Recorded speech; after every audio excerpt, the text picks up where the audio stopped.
HDPE pipe features a convenient bell and spigot connection utilizing a rubber external gasket on the spigot end of the pipe.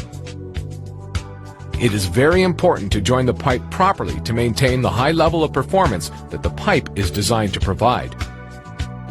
First, the pipe should be lowered into the trench, either by hand or by nylon sling for larger diameters. Two workers should be able to handle 18-inch or smaller pipe.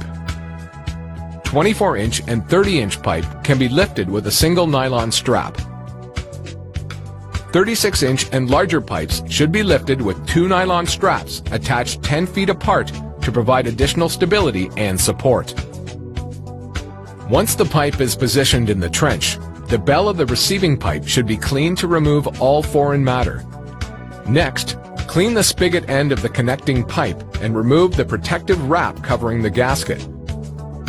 Using a clean rag or brush, apply a suitable gasket lubricant to the bell on the receiving pipe and to the gasket on the spigot end of the adjoining pipe. To assure product performance and maintain warranty, always apply an approved lubricant. Do not allow lubricated sections of the pipe to touch dirt or other foreign material, as joint integrity could be compromised. Now that the pipe is lubricated and aligned, it is ready to be assembled. With the backhoe and sling method, wrap a nylon sling around the center of the pipe and attach the sling to the backhoe bucket. Carefully pull the spigot squarely into the bell of the receiving pipe.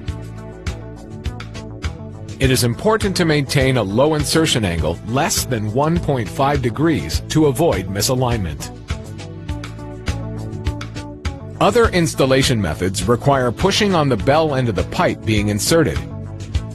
An installation stub is required for these methods to avoid damage to the bell and to provide a solid point to apply pressure during assembly.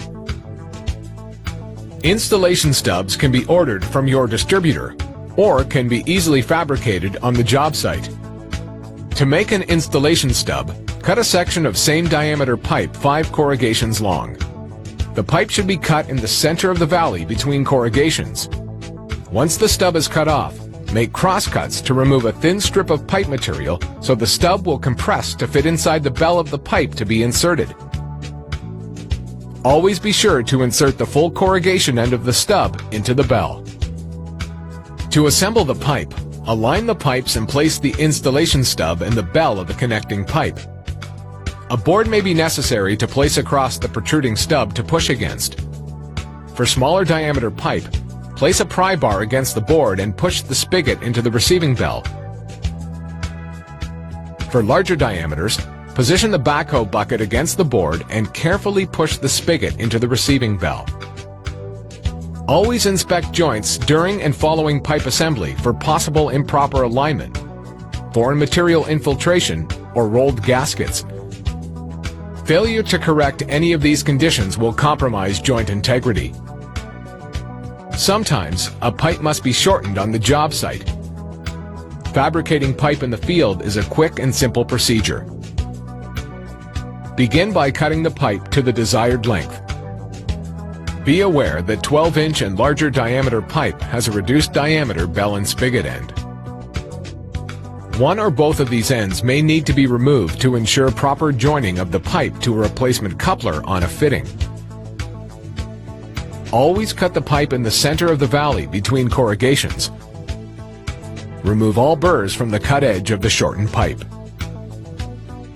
A replacement coupler, referred to as a bell-bell coupler, comes with a double bell and 2 gaskets.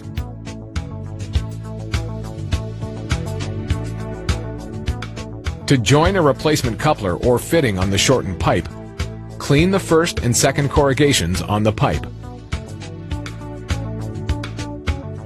Hold the gasket with the writing facing you. For an over-the-crown or saddle gasket commonly seen on 42-inch and larger sizes, position the gasket over the crown of the first corrugation, starting at the bottom and working upward. For a valley gasket, work the gasket into the valley of the first corrugation, starting at the bottom, pulling up. Once installed, the writing on the gasket should be facing up and out toward the end of the pipe. It is important that the gasket is seated properly. Failure to do so will compromise joint integrity. Prior to assembly, create a homing mark with a crayon or marker on the pipe.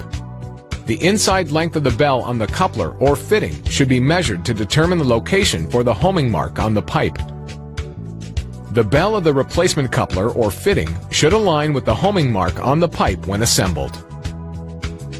Once the gasket is installed on the pipe, clean and lubricate the gasket on the pipe and the bell on the replacement coupler or fitting.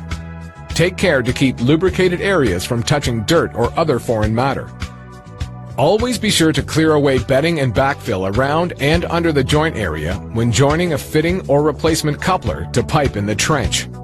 Pushing a bell onto a pipe in the trench could easily collect debris if the area is not cleared prior to assembly. Align the pipe with the coupler or fitting. Place an installation stub in the other end of the coupler or fitting and position a board across the protruding stub. Use a pry bar or carefully use the backhoe bucket to push the coupler or fitting onto the pipe. Always inspect the joint during and following assembly for possible improper alignment, foreign matter infiltration, or a rolled gasket.